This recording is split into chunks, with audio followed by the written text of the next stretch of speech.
Bem-vindo ao canal Radar de Fé.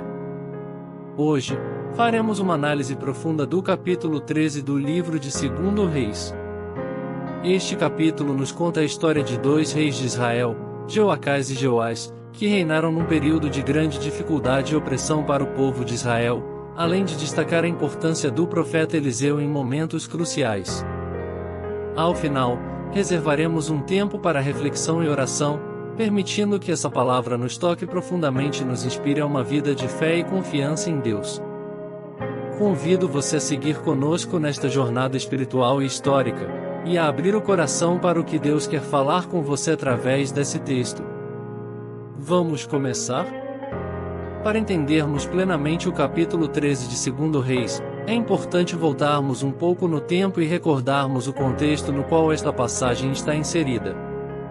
O livro de 2 Reis descreve um período de declínio espiritual e político em Israel e Judá, que eram duas nações divididas após a morte do rei Salomão. Enquanto Judá permaneceu com a linhagem de Davi, Israel teve vários reis, muitos dos quais levaram o povo ao pecado e à idolatria. Durante o período de Jeoacás e Jeoás, reis de Israel mencionados no capítulo 13, o povo de Israel estava em constante guerra com os sírios, liderados por Azael e seu filho Ben-Hadad.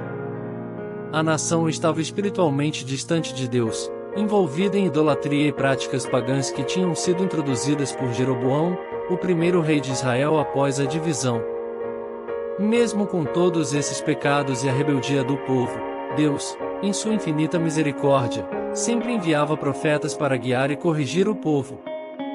Um desses profetas foi Eliseu, sucessor de Elias, que desempenhou um papel fundamental em vários episódios da história de Israel, como veremos mais adiante neste capítulo. O capítulo 13 começa com a ascensão de Jeoacás ao trono de Israel. Ele era filho de Jeú, um rei que tinha sido ungido por Deus para exterminar a linhagem de Acabe e restaurar a verdadeira adoração em Israel. No entanto, Jeoacás seguiu os caminhos pecaminosos de Jeroboão, o filho de Nebate, que havia introduzido a idolatria em Israel. Jeoacás reinou em Samaria por 17 anos, e durante seu governo, a ira de Deus se acendeu contra Israel por causa dos pecados contínuos do povo. Como consequência, o Senhor permitiu que Hazael, rei da Síria, e seu filho Ben-Hadad oprimissem Israel. Esse período de opressão foi extremamente difícil para o povo de Israel, que se via constantemente sob ataque dominado pelos sírios. No entanto, mesmo em meio a essa rebeldia e desobediência, Jeoacás clamou ao Senhor. Isso mostra que, apesar de todos os erros que ele cometeu, ainda havia um reconhecimento de que apenas Deus poderia salvar Israel. E o mais impressionante aqui é que Deus, em sua infinita misericórdia, ouviu o clamor de Jeoacás. Mesmo sendo um rei pecaminoso e que conduzia o povo de forma errada, Deus não desprezou sua súplica. O Senhor respondeu ao clamor de Jeoacás e enviou um libertador para Israel, que os livrou da opressão dos sírios. Ainda que o texto não nos diga diretamente quem foi esse libertador, muitos estudiosos acreditam que pode ter sido um líder militar, levantado por Deus para conduzir o povo à vitória, ou até mesmo um profeta cuja intercessão trouxe alívio ao povo. Independentemente de quem foi, o mais importante é a demonstração da fidelidade e da compaixão de Deus, que nunca abandona seu povo, mesmo quando eles se afastam dele. Apesar da libertação, o povo de Israel não abandonou completamente seus pecados. Eles continuaram a seguir os pecados de Jeroboão e a praticar a idolatria, adorando postes ídolos e outros deuses. Isso nos lembra como, muitas vezes, somos libertados por Deus de situações difíceis, mas podemos ser tentados a voltar aos antigos padrões de comportamento. Esse ciclo de desobediência e misericórdia é um tema recorrente na história de Israel e também pode ser um alerta para nossas próprias vidas espirituais. Jeoacás teve um reinado marcado por dificuldades, mas também por momentos de misericórdia divina. Sua história nos ensina que, mesmo quando falhamos e nos afastamos de Deus, Ele está disposto a nos ouvir quando clamamos a Ele de coração.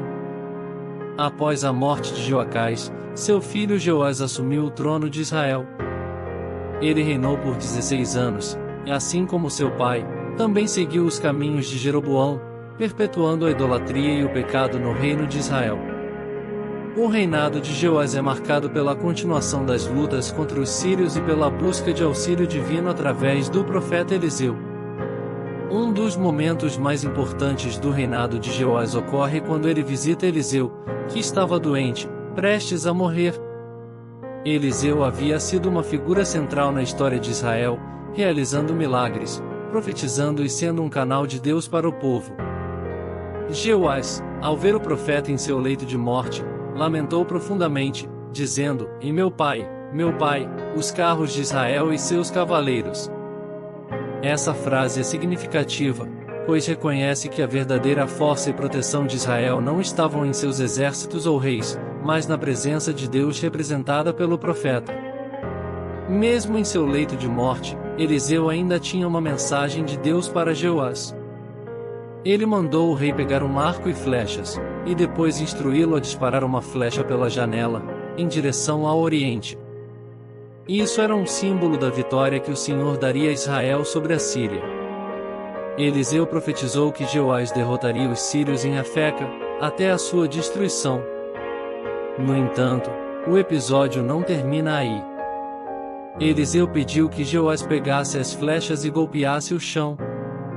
O rei golpeou o chão 3 vezes e então parou.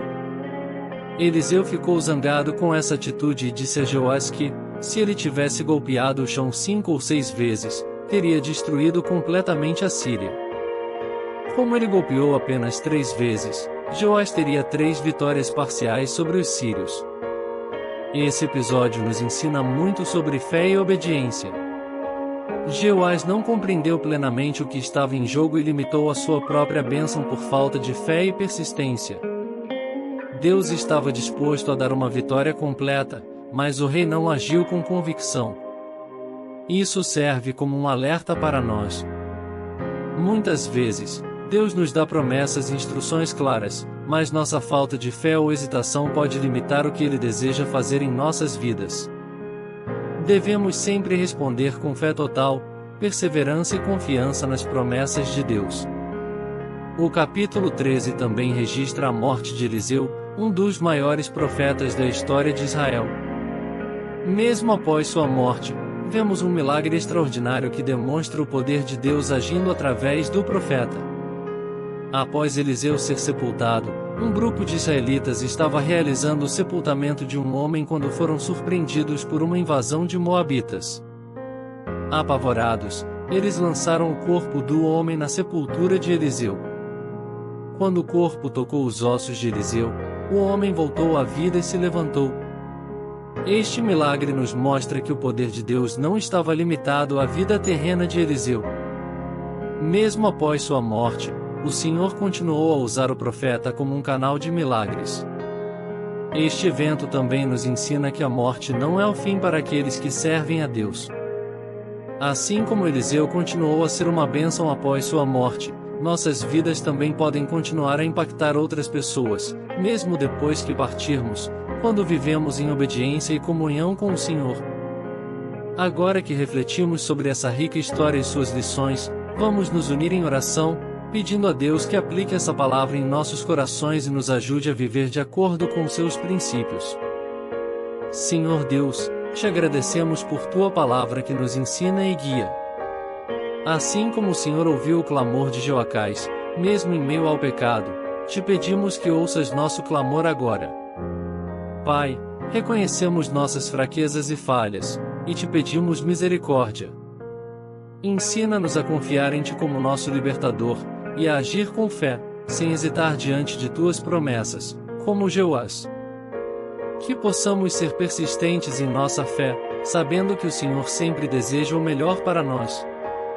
Assim como o Senhor usou Eliseu para operar milagres, mesmo após sua morte, pedimos que o Senhor nos use também para impactar a vida das pessoas ao nosso redor. Que nossas ações, palavras e orações possam ser canais do Teu amor e poder. Senhor, fortalece a nossa fé para que possamos viver de maneira digna do Teu chamado, e nos ajuda a não limitar Tuas bênçãos com dúvidas ou medo. Que possamos ser pessoas de fé ousada, sempre confiando no teu poder e nas tuas promessas. Em nome de Jesus, oramos. Amém. Obrigado por ter nos acompanhado até aqui.